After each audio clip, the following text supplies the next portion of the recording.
कोई काम हो ही ना रहा हो, महाराज प्रयास करा करो कि बेलपत्री की जड़ के नीचे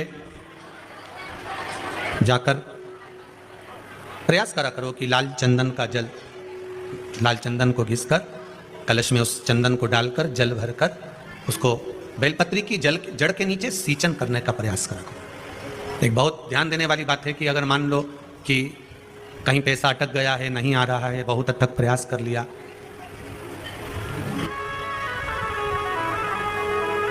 लाल चंदन का जो जल होता है, ये व्यक्ति के जीवन में जो धन कहीं रुक गया, अटक गया, नहीं दे रहा, बेलपत्री के वृक्ष के नीचे, जड़ के नीचे सींचन करने से वो प्राप्त होता है।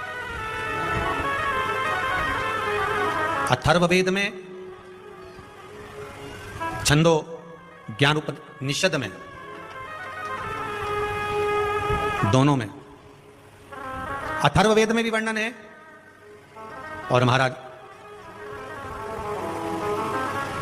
वर्णन किया गया कि पीपल के वृक्ष की जो जड़ होती है,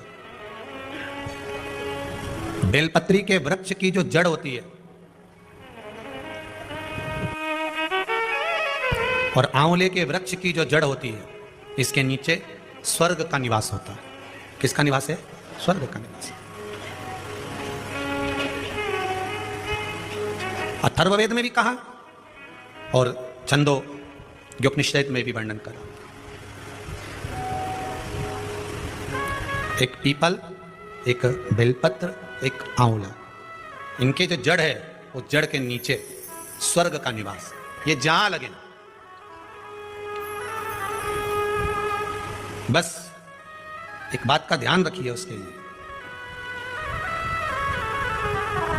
कि जहां पर यह वृक्ष होता है और उस वृक्ष के नीचे बैठकर हम जब किस जल का सींचन कर रहे हैं, जैसे अभी आपको कहा था कि जल में अगर लाल चंदन मिला हो और आप बेलपत्री के जड़ में सींचन कर रहे हैं तो लक्ष्मी की आवक बढ़ेगी। कहीं पैसा अपना अटक गया, नहीं आ रहा, आएगा।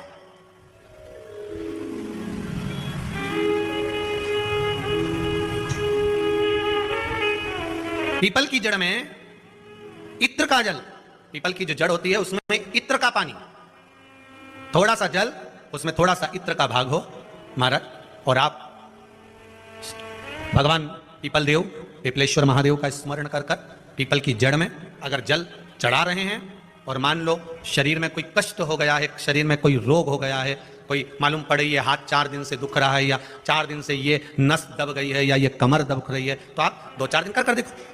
कलश के अंदर जल, जल में इत्र का थोड़ा सा भाग, पीपल की जड़ के नीचे आप उसका सींचन करिए पिपलेश्वर महादेव के नाम से। उस जल को थोड़ा सा भाग लेकर आ जाओ उसी में से जो चढ़ाया है, और उस स्थान पर जहां कष्ट है उसको लगाना प्रारंभ करिए। 2 दिन 3 दिन कर देखो। प्रैक्टिकल करने में क्या जाता है? सियोर वाला महाराज झूठ बोल रहा हो तो प्रैक्टिकल करने में क्या जाता है? करते रहो। जिन जिन ने प्रैक्टिकल करे उनका रिजल्ट यहां सामने है, जिन जिन ने करे। एक चरित्र आता है, एक बहुत सुंदर संवाद है, ध्यान दीजिएगा।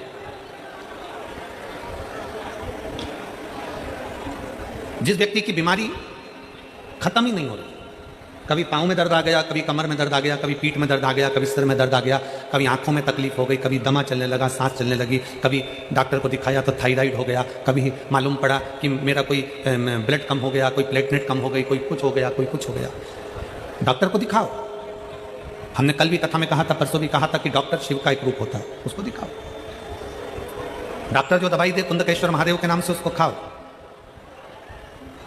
पर कभी अगर मौका लग जाए, तुमको ऐसा लगे कि ये शरीर का रोग तो समाप्त हो ही नहीं रहा, एक ना एक रोग चल ही रहा, ये रोग समाप्त होने का नाम ही नहीं ले रहा, समाप्त ही नहीं, ये तो समाप्ति की ओर जा ही नहीं रहा। फिर पिपलेश्वर महादेव का नाम लेकर, पिपलेश्वर महादेव का नाम लेकर कुछ भी मीठा जो बना सकते हो, हलवा बना सकते हो हलवा, सीरा बना सकते हो सीरा, खीर बना सकते हो खीर, चूरमा बना सकते हो तो चूरमा, लड्डू बना सकते हो तो लड्डू, जो तुम घर में मीठा बना सकते हो उसका केवल 7 ग्रास का अन्न। कितने ग्रास? जम के बोलो जरा। 7 ग्रास। 7 ग्रास मतलब 7 कोर, 7 ग्रास का अन्न एक पात्र में ले लो, और पिपलेश्वर महादेव का नाम लेकर किसी भी शिवालय में, शंकर के मंदिर में जाकर एक बेलपत्र रखकर उस जो प्रसाद तुम बना कर ले गए हो, जो तुम भोग बना कर ले गए हो, उसका स्पर्श कर कर पिपलेश्वर महादेव का नाम लेकर शंकर को उस भोग को रखकर, बेलपत्र रखकर शिव जी को 7 बार एक ही लोटे का जल, केवल एक लोटे का जल 7 बार उत्तर की ओर मुख कर कर दक्षिण में खड़े होकर शंकर के शिवालय पर 7 बार एक ही लोटे का जल 7 बार थोड़ा थोड़ा कर कर उसको गिरा दीजिए, शिव जी के ऊपर चढ़ा दीजिए 7 बार। बाद में जो प्रसाद पर आपने बेलपत्र रखी है उसी बेलपत्री को उठाकर शंकर के शिवलिंग पर चढ़ा दीजिए। बाबा को प्रणाम करिए, बाबा मेरे शरीर का रोग समाप्त नहीं हो रहा, गोलियां खा रही हूँ, दवाई खा रही हूँ, कुंदकेश्वर महादेव का नाम लेकर दवाइयां ले रही हूँ, पर कभी घुटना, कभी कमर, कभी आंख, कभी थायराइड, कभी कुछ, कभी बीपी, कभी शुगर, कुछ ना कुछ चल ही रहा है। बाबा अब आपको संभालना, किसी भी दिन पिपलेश्वर महादेव का नाम लेकर वो चढ़ी हुई बेलपत्री लियाओ, प्रसाद लियाओ, घर पर आने पर जैसे ही घर के अंदर प्रवेश करो सबसे पहले बेलपत्री को चबा चबा कर खा लो। फिर वो जो प्रसाद है उस प्रसाद को 7 गांठ से थोड़ी थोड़ी देर में 7 बार में उसको खा लेना। बाबा देवादिदेव महादेव का नाम लेकर, पिपलेश्वर महादेव का नाम लेकर प्रणाम कर कर जल का आचमन, हाथ की हथेली में जल लेकर 7 बार आचमन कर लीजिए और शिव का, पिपलेश्वर महादेव का नाम ले लीजिए। धीरे धीरे 15 दिन लगेंगे और 15 दिन में बीमारियां अपने आप कम होना प्रारंभ हो जाएगी और बाबा आपका हाथ पकड़कर आगे बढ़ाएंगे। शिव तत्व की प्राप्ति, कैसी भी बीमारी हो, कैसा भी दुख है, कैसी भी तकलीफ है, कैसा भी कष्ट है, कैसा भी समस्या है, पिपलेश्वर महादेव का नाम का थोड़ा सा मीठा बनाकर पूजन कर कर, बेलपत्र रखकर, शिव को जल चढ़ाकर, बेलपत्र वापिस शिव के शिवलिंग पर रखकर, फिर बाबा को जल समर्पित कर बड़े भाव के साथ में बाबा के उस आनंद को, प्रसाद को लेकर आए, उसको पाए, उसको पाइए।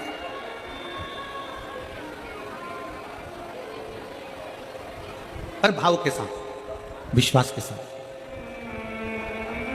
और निर्मल मन सो मोहि पावा, मोहि छल छिद्र कपट नावा। एक विश्वास के साथ जब हम भगवान शंकर को रिझाएंगे, एक भरोसे के साथ जब हम भगवान शंकर को रिझाएंगे तो शिव हमारे करीब में आए, शिव हमारे पास में आए। केवल एक भरोसा। शिव महापुराण की कथा कहती है भक्ति और भरोसा ये दोनों इतने प्रबल होने चाहिए कि भगवान को मिलने में देरी ना लगे, भगवान को पाने में देरी ना लगे। भक्ति और भरोसा बड़ा प्रबल कर लीजिए, बड़ा